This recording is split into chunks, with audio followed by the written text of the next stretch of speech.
Olá, sejam todos bem-vindos a esse encontro. Hoje eu vou conversar com vocês um pouquinho sobre algumas doenças causadas por plateumintos. Os plateumintos, os nemateumintos e os anelídeos, eles eram há algum tempo classificados como vermes, e as doenças causadas por eles, verminoses. Hoje, a gente não utiliza mais a classificação vermes, mas as doenças causadas por eles ainda são chamadas de verminoses. Os plateumintos, eles constituem um grande problema de saúde pública, porque devido à falta de acesso a saneamento básico de algumas populações, principalmente aquelas de países desenvolvidos, as doenças se tornam, então, endêmicas.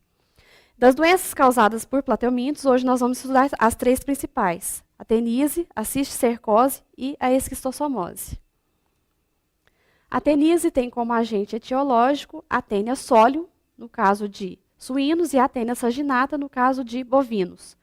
O homem é o hospedeiro definitivo de ambos os parasitas. O hospedeiro intermediário, no caso da Taenia solium, então, o porco, e no caso da Taenia saginata, o bovino. Como que o homem adquire a teníase? Através da ingestão de carne contendo a larva cisticerco. A estrutura da tênia é composta por escólex, ou cabeça, e por proglotes. O escólex, ele é responsável pelo crescimento do animal. Então, o crescimento ele não se dá na extremidade, ele se dá a partir da cabeça. Próximo à cabeça, nós temos as proglotes imaturas, e à medida que a gente vai se afastando, então, do escólex, nós temos as proglotes maduras, e na extremidade, as proglotes gravídicas, que contêm ovos que são resultado de autofecundação, já que a tênia é um animal hermafrodita. Para diferenciar a Taenia solium da Taenia saginata, nós vamos observar, então, esse escólex. A Taenia solium, ela apresenta ganchos e ventosas para fixação no intestino delgado. A Taenia saginata apresenta apenas as ventosas. O ciclo da teníase se inicia quando o homem ele ingere a carne contendo a larva cisticerco, carne crua ou mal passada. O homem pode ingerir várias larvas cisticercos, mas apenas uma vai se desenvolver. Daí o nome popular, então, do animal, que é solitária.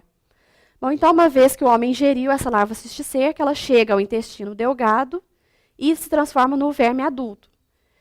Transformando-se no verme adulto, ocorre, então, a fecundação dentro de cada proglote, e essa proglote contendo os ovos vai ser eliminada junto com as fezes. Esses ovos, eles podem contaminar, então, águas e alimentos que o suíno ou bovino vai ingerir. Dentro do corpo desses animais, ocorre, então, a formação do cisticerco em tecidos de muita oxigenação, por exemplo, tecido muscular, o globo ocular e o tecido cerebral.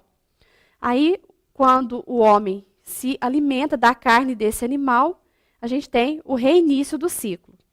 Como sintomas da teníase, nós temos, então, a cefaleia, dor abdominal, diarreia, náuseas e anemia, porque o parasita ele vai se alimentar, ele vai se nutrir de todos os nutrientes que o hospedeiro ingere. Com isso, tem a perda de peso e o apetite excessivo para compensar, então, essa perda nutricional, seguido de fraqueza e desnutrição. O tratamento da teníase ele é feito à base de medicamentos que eliminem o escólex do animal. Se o escólex não for eliminado, a tênia continua a crescer, as proglotes continuam a se desenvolver e a doença não é solucionada. Como medidas profiláticas da teníase, nós podemos citar o trabalho educativo da população. Né? É preciso que a pessoa conheça, que a pessoa tenha noções básicas de higiene. Seguido disso, é preciso que haja construção de fossas e de redes de esgoto que atendam às necessidades de toda a população, porque não adianta ter o conhecimento de noções básicas de higiene e não ter a infraestrutura necessária. É preciso que os portadores de teníase sejam tratados, uma vez que, se a gente interromper o ciclo, né, se a gente parar com a eliminação de ovos, a gente não tem contaminação de águas, consequentemente, não há contaminação de animais e o ciclo é interrompido. É preciso que a carne de abatedouros seja fiscalizada e que os animais, hospedeiros intermediários da teníase, eles sejam criados em condições higiênicas e controladas. No Brasil ainda existem, infelizmente, alguns abatedouros clandestinos que comercializam carne contaminada com a larva cisticerco. E, por último, cozinhar bem todo tipo de carne antes de ingerir. Então, Então, não pode ingerir carne crua ou mal passada. A cisticercose tem como agente etiológico apenas a Taenia solium, a tênia proveniente do porco. A Taenia saginata não tem capacidade de desenvolver cisticercose no organismo humano. O hospedeiro intermediário da tênia da cisticercose é o homem. Na teníase, ele era o hospedeiro definitivo. Na cisticercose, ele passa a ser o hospedeiro intermediário. E como que o homem adquire a cisticercose? Através da ingestão, agora, de água e de alimentos contaminados com os ovos da Taenia solium. Enquanto na teníase era através da ingestão de carne crua ou mal passada contendo a larva cisticerco, na cisticercose nós temos a ingestão de águas e alimentos contaminados com ovos. O ciclo da cisticercose, então, se inicia quando o homem ingere água ou alimentos com esses ovos. Esses ovos, então, atingem aqui o tubo digestório e eles têm capacidade de perfurar esse tubo digestório, porque o ovo ele é formado por 6 espinhos laterais, então por isso ele é chamado de oncosfera ou embrião hexacanto, e esses espinhos permitem com que ele ganhe, então, a circulação sanguínea através do tubo digestório. Né? Chegou, então, na circulação sanguínea, ele vai se incistar nos locais de maior oxigenação do corpo, desenvolvendo a larva cisticerco. E que locais oxigenados são esses? Principalmente os tecidos subcutâneo e muscular, não só o cardíaco, mas também os da base da língua, e há casos de encistamento e musculatura estriada esquelética. No globo ocular, mais especificamente na retina, e no sistema nervoso central, principalmente no cérebro. Como sintomas, então, da cisticercose, nós temos a cegueira no caso da cisticercose ocular. E no caso da neurocisticercose, o paciente vai ter cefaleia intensa, hipertensão intracraniana, porque o encistamento no sistema nervoso central vai produzir uma vesícula com líquido, crises convulsivas e epiléticas, perturbações mentais e, em casos mais graves, morte. O tratamento, somente o médico pode definir qual é o melhor tratamento. Em alguns casos, ele vai utilizar um medicamento específico. Em alguns casos, é feita intervenção cirúrgica. Mas os dois são no intuito de minimizar o sintoma da cisticercose. Como profilaxia, basicamente a mesma da teníase. Prevenção, tratamento e controle das teníases, para a gente acabar com o ciclo na parte de eliminação de ovos. E educação sanitária da população. A esquistossomose tem como agente etiológico o Xisdosoma mansoni. O hospedeiro definitivo é um homem e o hospedeiro intermediário é um caramujo da família dos planorbídeos do gênero Bionfalaria. Como que o homem adquire a esquistossomose? Através da penetração ativa da cercária, que é a larva do xistosoma, pela pele. Existe até um ditado popular que fala que se nadou e coçou é porque pegou, justamente porque a larva, ao penetrar na pele humana, provoca uma pequena dermatite.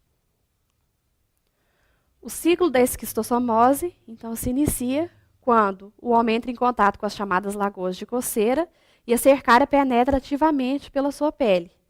Dentro do corpo desse indivíduo, ela vai ganhar circulação e vai atingir os vasos do sistema porta-hepático. Dentro dos vasos do sistema porta-hepático, essa cercária vai se transformar, então, no indivíduo adulto. E aqui nós temos sexos separados, nós temos machos e fêmeas. Esses indivíduos, então, vão realizar a fecundação e vão produzir ovos. A fêmea vai, então, depositar esses ovos nos vasos próximos ao intestino, tá? E esses ovos, por terem um espinho lateral, eles têm a capacidade de perfurar os vasos do sistema porta-hepático, perfurar a parede do intestino, ganhar a luz desse órgão, e então os ovos são eliminados junto com as fezes, contaminando os ambientes. Bom, se esses ovos caírem, então, em águas das chamadas lagoas de coceira, no caso, eles vão eclodir e vão liberar uma larva de primeiro estágio chamada de miracídio. Essa larva ela vai, então, procurar o hospedeiro intermediário. Quando ela encontra o caramujo, ela penetra dentro dele e faz a reprodução assexuada. Uma vez feita a reprodução assexuada, essa larva ela deixa o caramujo agora com o nome de cercária, e essa cercária volta a nadar livremente à espera de um novo hospedeiro para reiniciar o ciclo. Como sintomas da esquistossomose, nós temos aqui a coceira, a dermatite no momento da penetração da larva, inapetência, que é a falta de apetite, cólicas, diarreia e emagrecimento.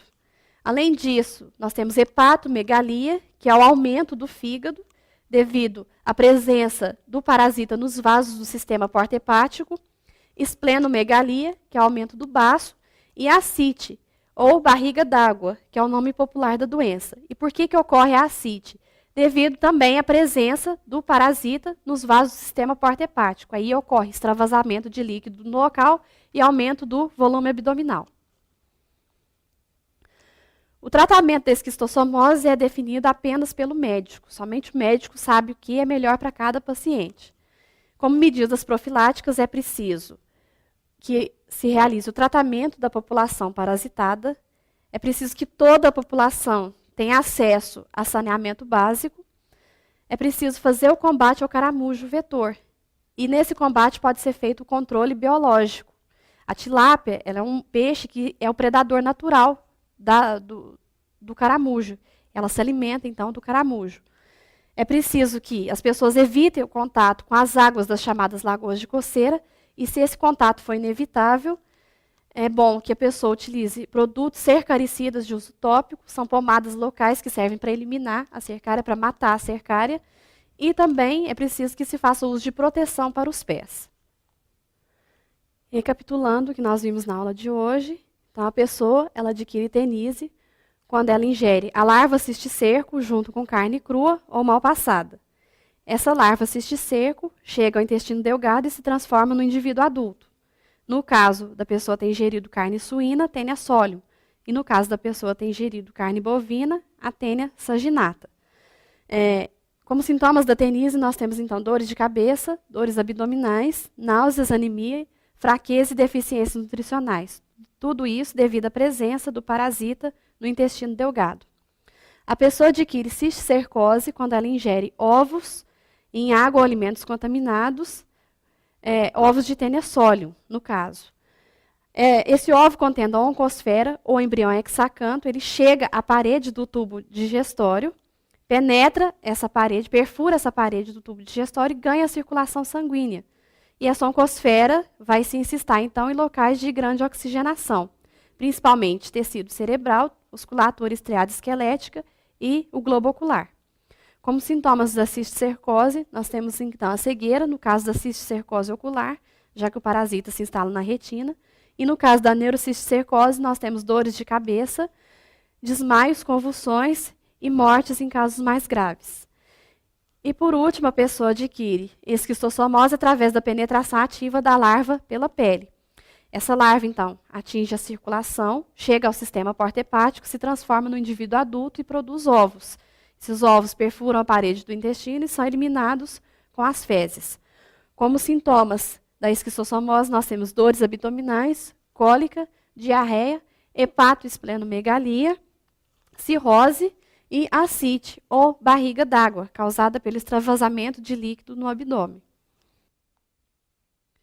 Eu espero que vocês tenham gostado da aula de hoje. Continuem todos aprendendo com a SENEC.